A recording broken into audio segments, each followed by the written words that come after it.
The Ben Doran was an Aberdeen trawler. The story takes place in 1930, and she wasn't a new trawler. She was quite some years old at that time. But the usual shape and pattern of the trawlers at that time, with 2 masts and a wheelhouse and a smokestack. Now, it happened on the 29th of March in 1930. She ran ashore on the back of the Armel, and that's one of the Veeskerries. The Veeskerries lie about 3.5 miles northwest of Papastour.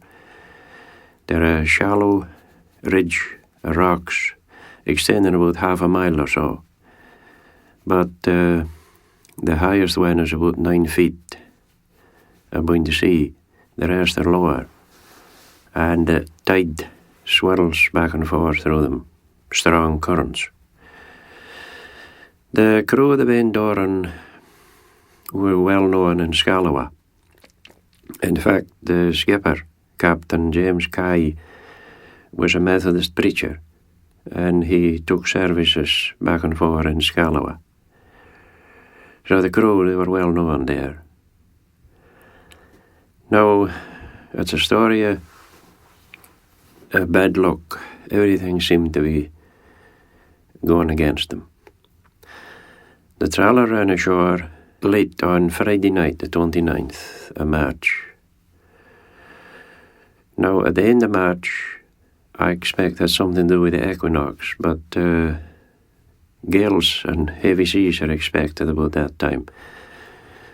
The last 2 or 3 days of March, they're known as the borrowing days, and borrowing Ree was expected at that time. The folk on Papa and Sanas hoped, in fact, for bad weather because the heavy sea broke off the tangles and the seaweed and drove the shore in great heaps, and thus they spread on the rigs that made good fertilizer.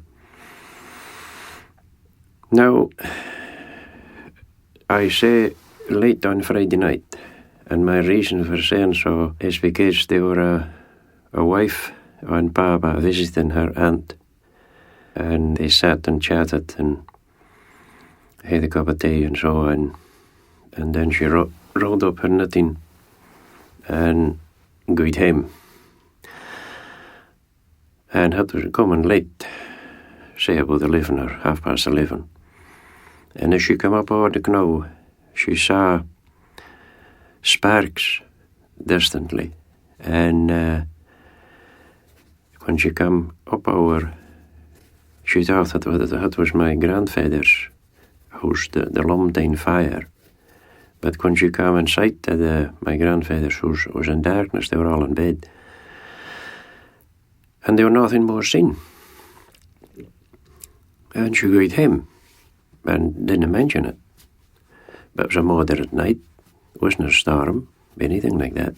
And it was dimmed when later on, when men came to consider that in fact she was looking straight towards the Veeskerries, which were very, very distant, of course. But they reckoned that she was seeing a rocket.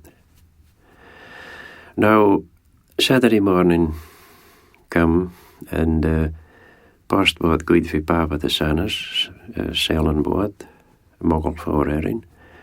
Got the mails, came home, drew up the boat. It wasn't still, it wasn't a bad weather. And in the meantime, the Ben Doran was fixed fast in the middle of the Veeskerries. And the Papa folk, they had no idea there were any such thing, because the inhabited area of the island is on the east side, and folk was all busy about their voorwerk. They wheeling up muck into the rigs and ditching and so on and so forth. The late Alex Scott told me not so long ago how he was a young fellow then in his teens, how he actually heard the sound of the trawler's siren. and the wind was northwesterly. And he said there Biddy Doug stood up over the air deck and pointed her nose straight in to the wind and listened to the sound. But there were a lot of Aberdeen trawlers going back and forth around Papa Store, and they would hoot at each other, and nobody paid any attention. But in this case, later, they come to realize this was the Ben Doran calling for help with the last hour steam. Geordie Jimson of Register, he said that if he had known at that time, he said he would have had no hesitation in going to the West Garage with a boat, with a sail, to see if they could render assistance, because the weather still wasn't stormy. But as the day wore on, the wind grew rapidly and the sea got up very quickly. And trawlers fishing off a fulla away out, they began to run for shelter. And one of their favourite voes was Runnisvoe. And an Aberdeen trawler came up by the West Garage. We knew the weather was deteriorating fast, and they saw the mast and the willows of the trawler in the West Garage right in the middle. So they tried to get in, but the sea allowed no rescue. And in despair, they made as fast as they could for Hillswick. And they came into the Bay of Hillswick, blowing their whistle, and announced that this trawler was fixed in the middle of the West Garage. Now, in 1930, there were no lifeboat in Aith, and there were no lifeboat in Lerwick.